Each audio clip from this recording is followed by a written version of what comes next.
shadow fleet. Second, we have already delivered about 130 billion euros of financial support, and we will deliver an additional 30 billion euro in 2025. Third, we will increase the pressure on those who directly or indirectly contribute to the international escalation of the war and damage international peace and security by supporting Russia.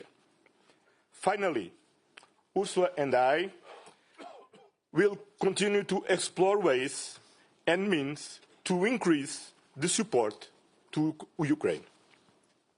A final word on Ukraine. Let me be very clear about what this conflict is about. Russia's war of aggression is not just a war on European territory. It is a war against the international community, because Russia is violating universal fundamental principles of the United Nations Charter and international law: sovereignty, territorial integrity, self-determination. Which brings me to the second main focus of today's meeting, the global engagement of the European Union. The starting point for this is clear. The world is multipolar. Multipolarity creates new opportunities to develop mutually beneficial partnerships with countries on all continents. To do so, we must give up oversimplified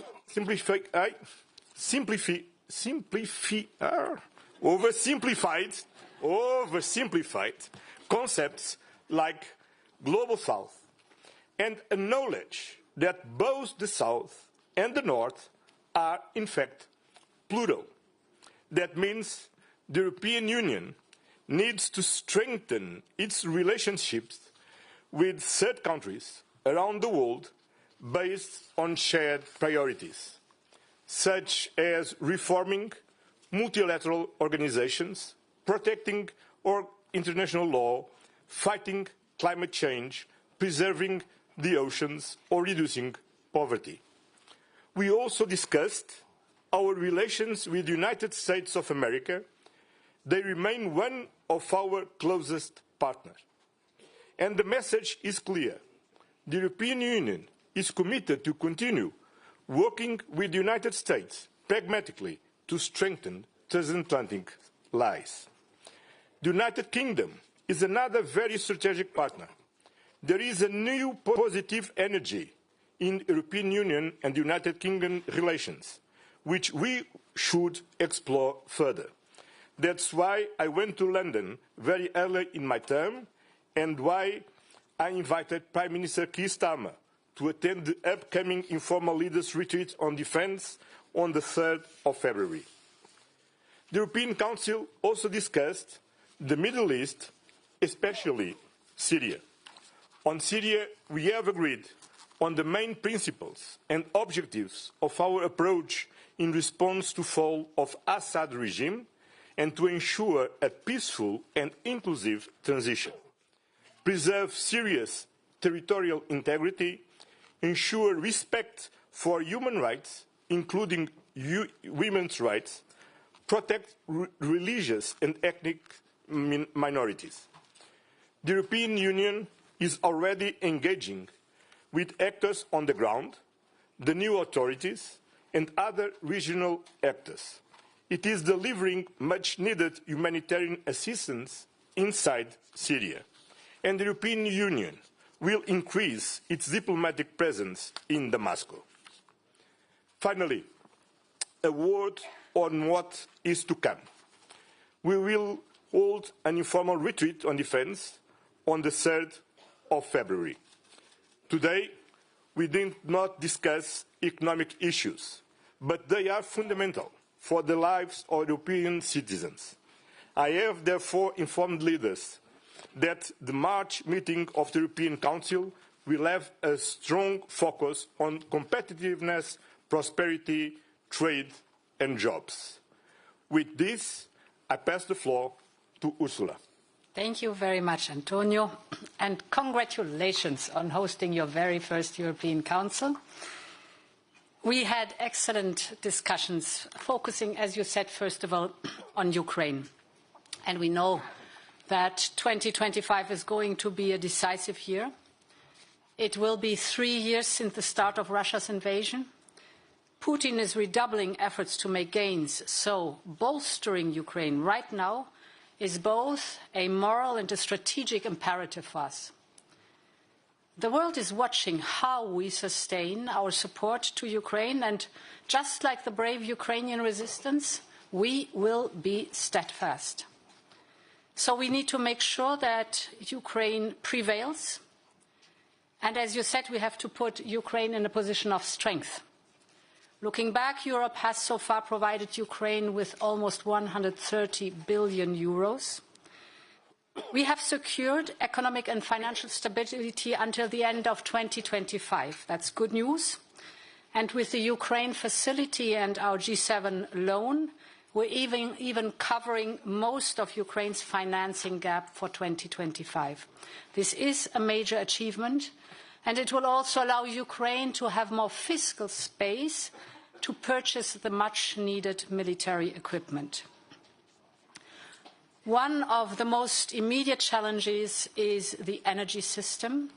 Russia is systematically targeting it. We're constantly repairing it, but there's still a capacity gap. We must further improve interconnectivity with the European Union's grid. We also need to collectively do more on repairs and on decentralizing the electricity generation.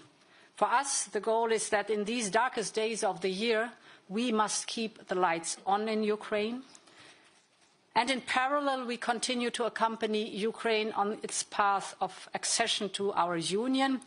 If Ukraine keeps up the good work, we should be ready to open the first cluster of accession negotiations early next year. Some others could follow during that year as well. Then, as you said, Antonio, we discussed the Middle East and the situation in Syria. With the fall of Assad for the very first time in a decade, the people of Syria can hope for a better future. But we all know that for now the jury is still out.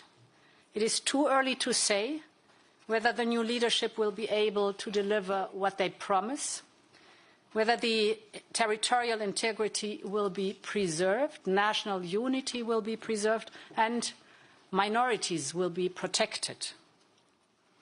Europe will do its part to support Syria at this critical juncture. Because we care about Syria's future, Europe cares about the power going back to the people of Syria. And Europe has a role to play. Therefore, first of all, we engage with our regional partners. As you've described, Antonio, the situation in Syria can have important implications for them.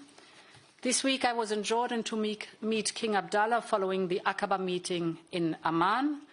And I was also in Turkey for discussions with President Erdogan. Then it is important for us to intensify the contacts on the ground, to continue addressing the humanitarian needs of the people in Syria. We have established channels for political talks with HTS. This is building on the existing channels that we have through our humanitarian aid. We have had these channels all the time, while respecting the principle no contact, no cooperation, no funding of the Assad regime. But now it pays out to be on the ground there and have the first political channels with HTS and other factions. It is good that we have now our top diplomat and that he has returned to Damascus. Then we have to look at future steps, and we are already Syria's biggest donor. We are stepping up now our support. We have launched a humanitarian air bridge for delivery of aid via Turkey and via Jordan. And we have topped our humanitarian aid to more than 160 million euros for this year alone. But we are fully aware that more is needed. As you know, we have had the annual Syria conferences. They can be a powerful catalyst for this. Thanks to these conferences, we had mobilized in the past more than 33 billion euros. And now we are looking forward via this channel to continue to support the people in Syria with a focus on early recovery and on reconstruction. But in the same vein, I must say that these efforts will have to be matched by real deeds by the new leadership in Damascus. So it's a step-for-step approach that we are choosing here.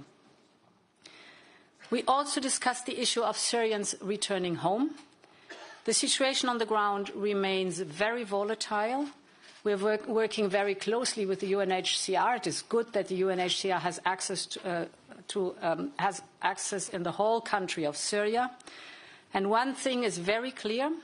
With the support of the UNHCR, all returns must be voluntary, safe and dignified. Let me move to my third and final point. We had indeed good discussions about our relationships with the United States and the rest of the world. We agreed that our priority must be to preserve a strong transatlantic relationship. We will proactively engage on a positive agenda with the President-elect. This is especially as we are significant trading partners and we share deeply integrated markets and supply chains. We have a joint interest in addressing global economic challenges, such as, for example, Chinese overcapacity. And at the same time, we are preparing ourselves for various scenarios. Moreover, we have a strong security partnership and share a long-standing commitment to transatlantic peace and stability. Last but not least, Victor, a word on the Hungarian presidency as it draws to a close. Your presidency came during the transition between two political cycles, so it's always a challenge. Still, I count many achievements during this term. You advanced your support to Ukraine with the adoption of the 15th sanctions package and the agreement on the G7 loan framework. I also want to highlight the ambitious Budapest Declaration. We all signed off on one goal, which is a competitive Europe. The declaration outlines the homework we must do so that Europe remains a prime destination for business. So a lot of work ahead of us in the new term. Your work also delivered a historic decision for Romania and Bulgaria. As of January 1st, 2025, internal land border controls will be lifted. They will be fully integrated into the Schengen area, and that's where they belong. This was a major step forward in deepening Europe internally.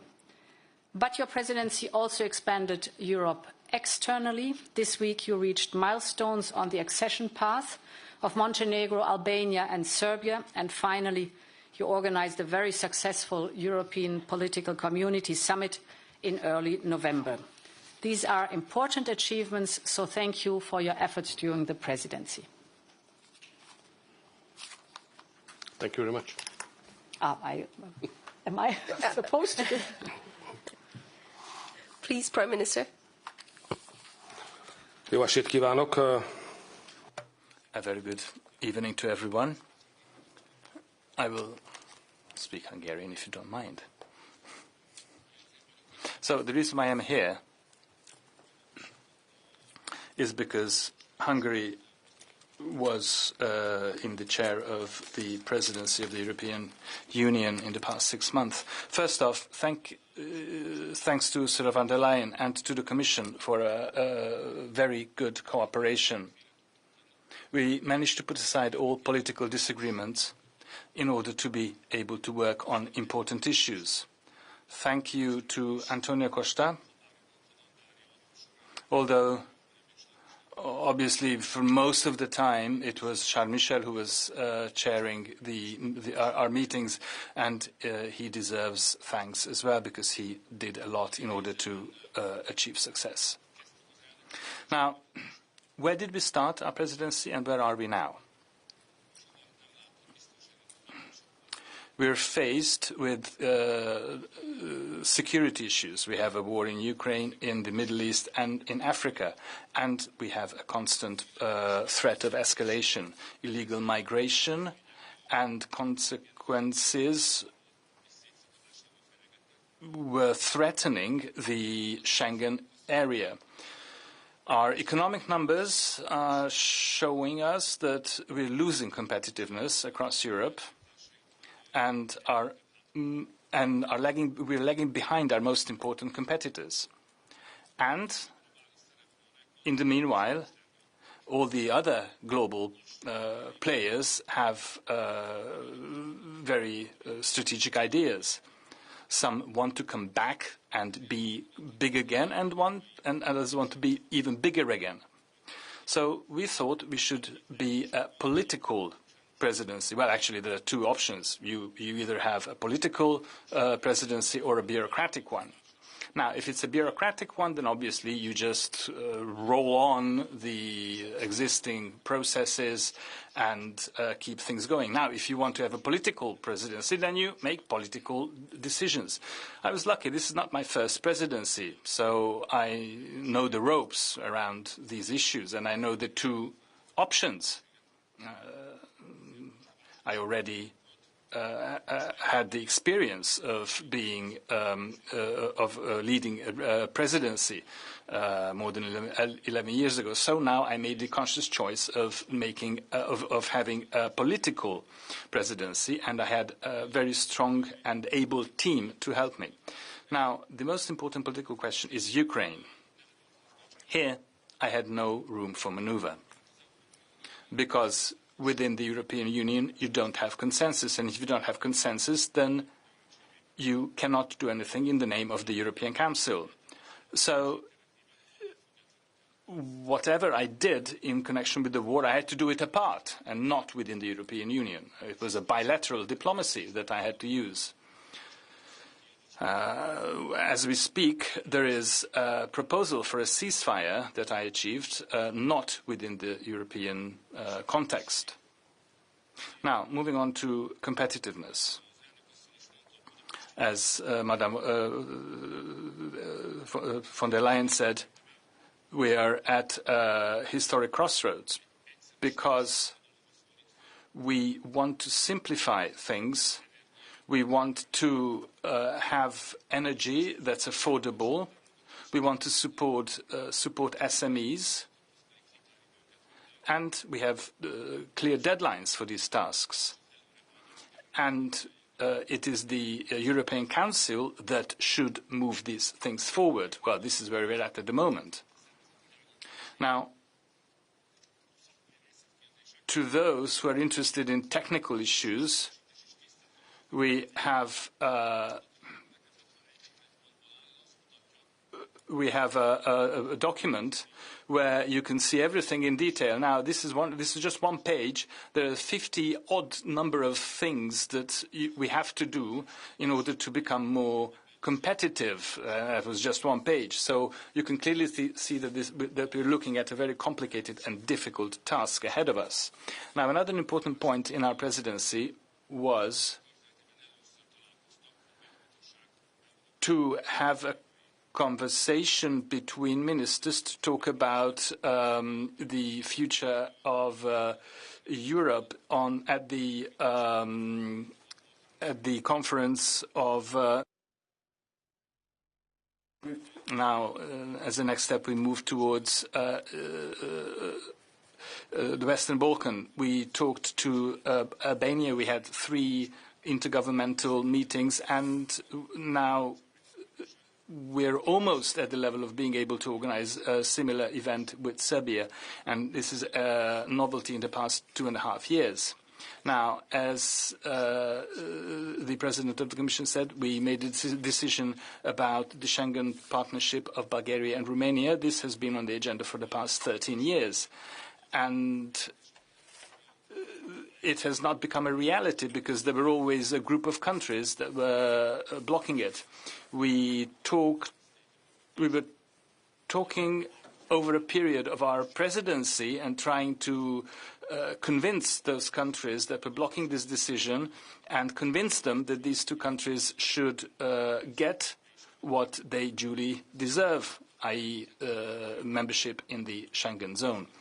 I would like to also point out that during our presidency we had the first time that the 27 agricultural ministers managed to agree on the future of we managed to agree on the future of the common agricultural policy for the period after 2027. Now, I also think it's important that we managed to achieve a declaration on the principles of anti-Semitism and the betterment of Jewish life. And we agreed that this is something that's very important across the European Union. Now, over the past 6 months, I've begun to see it more clearly that the European Union has to be more ambitious in order to be able to survive. We have to think big. In other words, I'd like to suggest to the upcoming presidencies to be brave.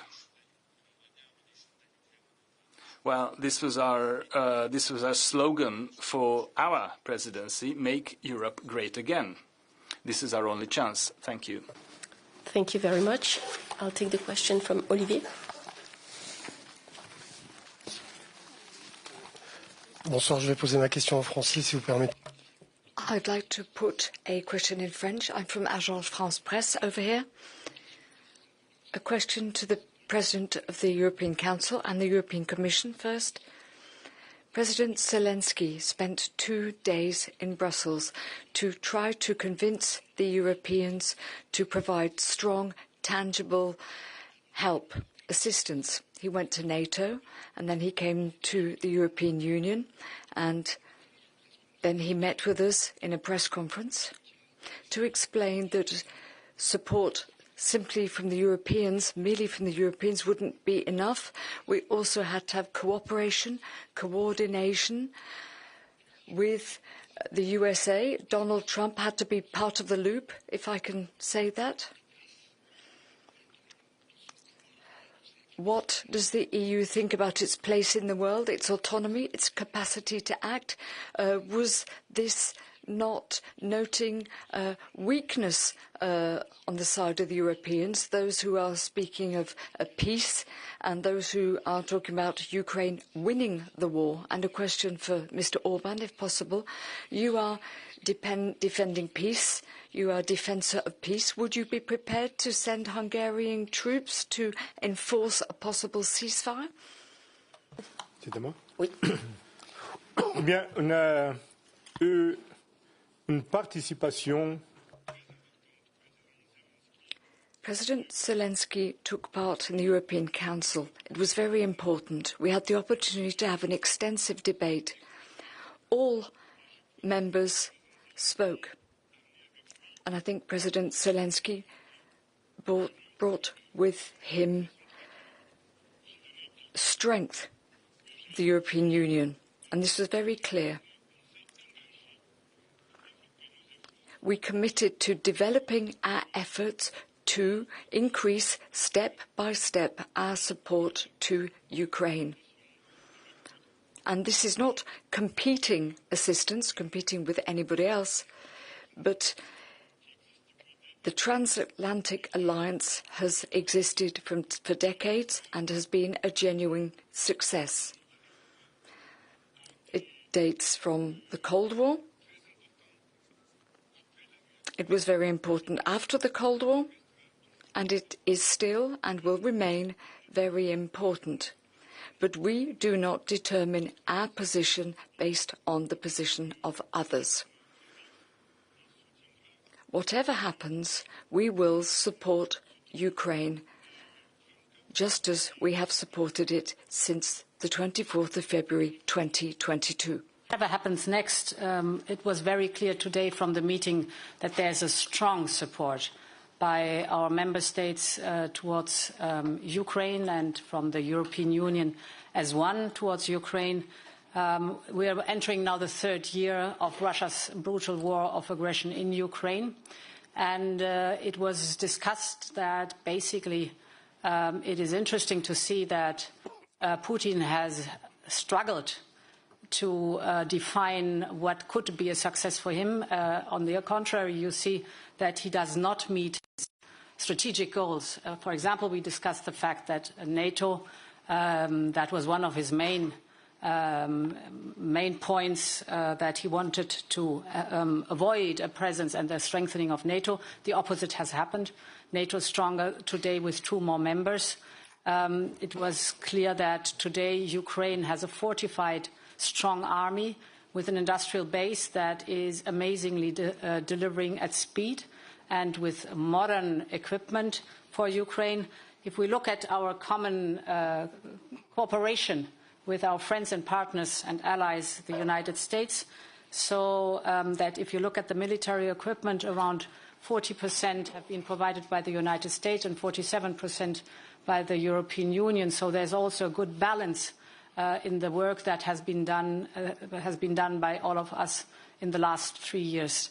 The main message today was full support for Ukraine for as long as it takes. Prime Minister. December 19. Today is the 19th of December.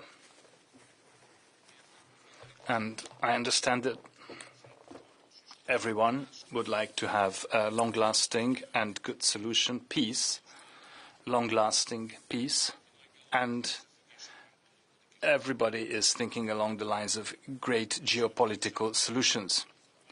Hungary has certain limits. Well, the size is one, and obviously our international impact can be just as big as we are. And as a result, we're not thinking along the lines of geopolitical solutions. That's in the big boys' league. We're thinking in smaller terms. We're talking a lot about European values. One is, which is the most important, is life. We have to save lives. Christmas is coming up. I don't see a problem with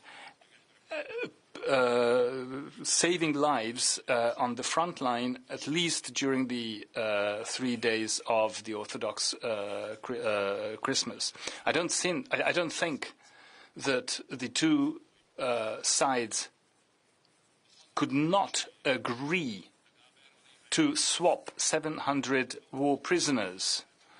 Obviously, this could be described as something small compared to geopolitical objectives. Well, yeah, this is small, but these 700 people going back to their own homes, to their own families, I think that would make a difference. That would be fantastic.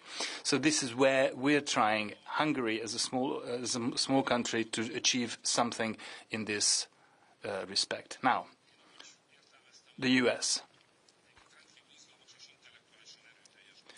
We've had a very intellectually stimulating debate today, and I think we all agreed on the fact that the future and security of Europe depends greatly on whether or not we can maintain our transatlantic cooperation.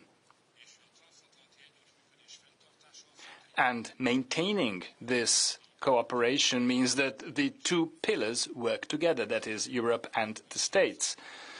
In the United States, on January 20th, we're going to have a new president. And I suggest to ourselves, to Europeans, to have strategic patience. We should not do anything that could go against this future transatlantic relationship. Thank you so much. Good evening, Henry Foy, Financial Times. Forgive me, but I have to repeat the questions that my colleague just asked because you didn't answer them. Mr. President, Madam President, Zelensky said that European security guarantees would not be sufficient without America doing the same. Do you agree with that? Yes or no? And secondly, why haven't European leaders been able to convince him that they can defend Ukraine without US support? And Mr. Orban, you want peace in Ukraine, as you keep saying. To achieve peace, will you not ask your good friend Donald Trump to give Ukraine the same guarantees that Hungary has? That security guarantees from America will stop Mr. Putin bombing the cities of Ukraine. And why not?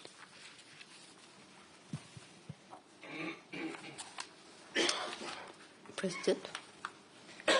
So, perhaps I didn't get the question right, but on your question on the security guarantees, some of our member states have already concluded bilateral security arrangements with Ukraine without any question and have signed on the G7 declaration of support to Ukraine.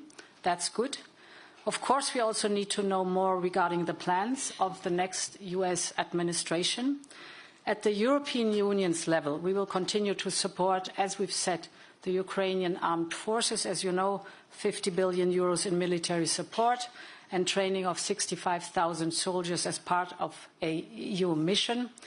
And we want to strengthen Ukraine's defense capabilities as part of our own. This was discussed also with President Zelensky, that it is important, and perhaps I was not clear in answering the first question, this is important to harden, to strengthen the Ukrainian defense industry. It is impressive to see how much they have developed and how efficient and effective they are in the production. So the goal is to invest money not in our own defense industry or procurement outside the European Union, but to invest in the Ukrainian defense industry. This brings income. And as I said, they are scaling up rapidly and producing at an amazing speed. Then the discussion also focused not only on the military, but also on the economic support. I have described the economic support, which is also important in my introductory remarks. So the economic viability of Ukraine must be given, as the military survival must be given also. And speaking of military equipment, yes, there was a discussion about what is needed else. The priority is for sure the supply of air defense systems. The equipment and training of Ukrainian brigades was one of the strong demands of President Zelensky, and all these topics we have discussed today. Well, we discussed very frankly with President Zelensky. He explained us this is not time to speculate on scenarios. It's the time, as I said, to strengthen Ukraine for all the scenarios. And we stand with Ukraine in all the scenarios. If the war continues, if the peace comes, if it's time to recovery, if it's time to negotiate. But only Ukraine has the legitimacy as aggressive country to decide that if, when and how can go for negotiations. And we respect the sovereign legitimacy of Ukraine, and we stand supporting Ukrainian people in their struggle for a just and lasting and comprehensive peace. Ami a nekem szánt kérdést illeti. As to the question put to me, in the past 3 years, what I saw was that there is no solution on the battleground. I saw people saying things new. I saw new weapons. I see hundreds of people dying, people maimed, women remaining without their husbands, and children remaining without their fathers. So I saw many things, but I don't see how this would bring a solution. Now, if you can't find a solution on the battleground, then you have to do something else. You have to communicate, you have to talk, you have to negotiate, you have to have diplomacy. Diplomacy should take precedence over military engagement. diplomacy should lead the way. Otherwise, we won't see the end of this war. We will only see losses and losses. We have time for one final question. I'll take Anna. Hi, thanks. Ana Marques Neves for the Portuguese news agency Lusa. I have a question for President, and I'll do it in Portuguese if I may. Your work was praised at today's summit. You started on time, finished at a decent time, and I'm just wondering whether this augurs well and what you're planning on doing, whether this effectiveness will continue. I wonder if you think that it's possible to have unity, I'm here, between the US and Europe, namely to the support to the Ukraine. And you also mentioned that the EU is preparing for different scenarios regarding the US, so I would like to know which scenarios are you talking about. And for Prime Minister Orban, I'm here. In your contacts, I would like to know if in your contacts with Mr. Trump, you were able to understand how he will end up the war in Ukraine in 24 hours. Thank you so much. President Costa. Well, I will answer in Portuguese also. Bom, só o futuro dirá se foi sorte de...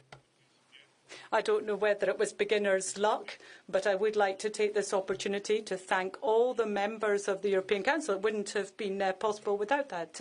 Wouldn't have been possible. And also for all the support behind the scenes to prepare this Council. We had a clear objective. We wanted to really focus on the leader's role, which is to have a strategic discussion, a political discussion, and leave the drafting work to be done by Coreper, by our ambassadors, and they did an excellent job in line with the indications, guidance of all of the leaders. So I'd like to thank everybody. Without the support of the Commission, none of this would have been possible.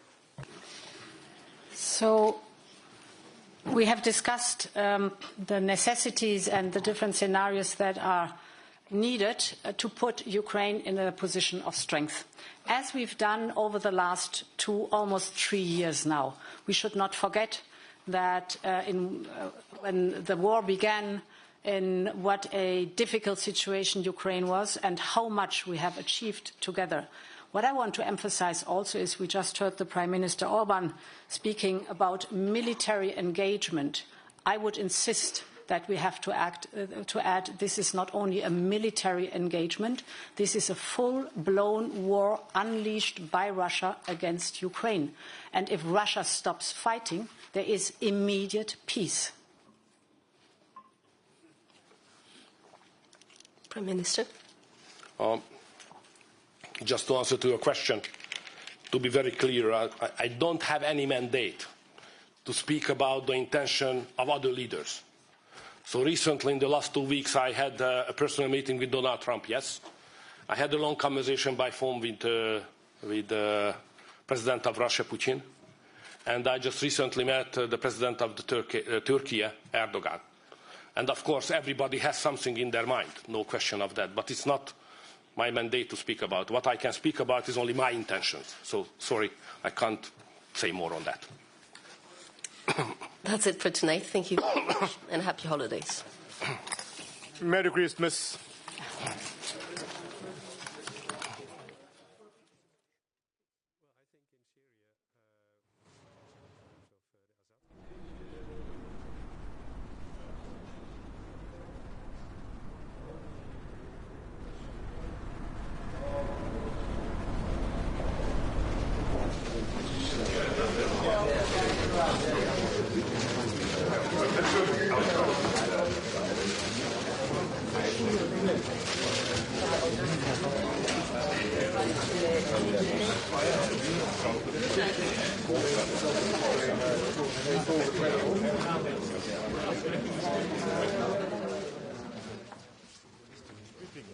On présente aujourd'hui tous les membres du Conseil européen on equal negotiations.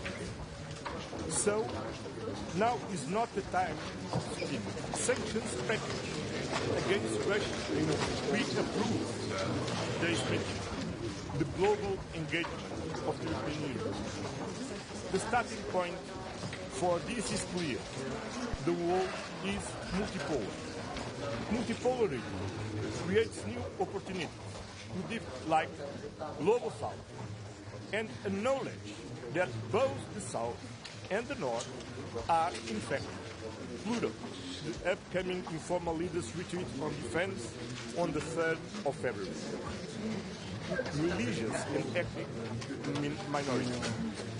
The European Union is already instrumental for the lives of European citizens. I have therefore informed leaders. Invasion. Putin is redoubling efforts to make gains, so will be steadfast. So we need to make sure that we have secured economic and financial system early days in year. Some others could follow during that year as well. We will discuss the situation in Syria. And minorities will be protected. It's on the ground. Continue addressing the future steps, and we are already Syria's biggest donor, the annual Syria conferences.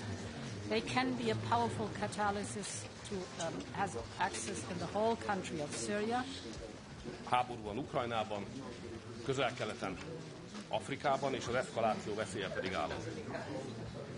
Az illegális migráció. Nekem szerencsém volt, mert nem ez volt az első elnökségem. Onnan tudom a... Son autonomie, est-ce que c'est pas un constat de faiblesse qu'il a fait, un constat des divisions? He has something in their mind, no question of that, but it's not my mandate to speak about. What I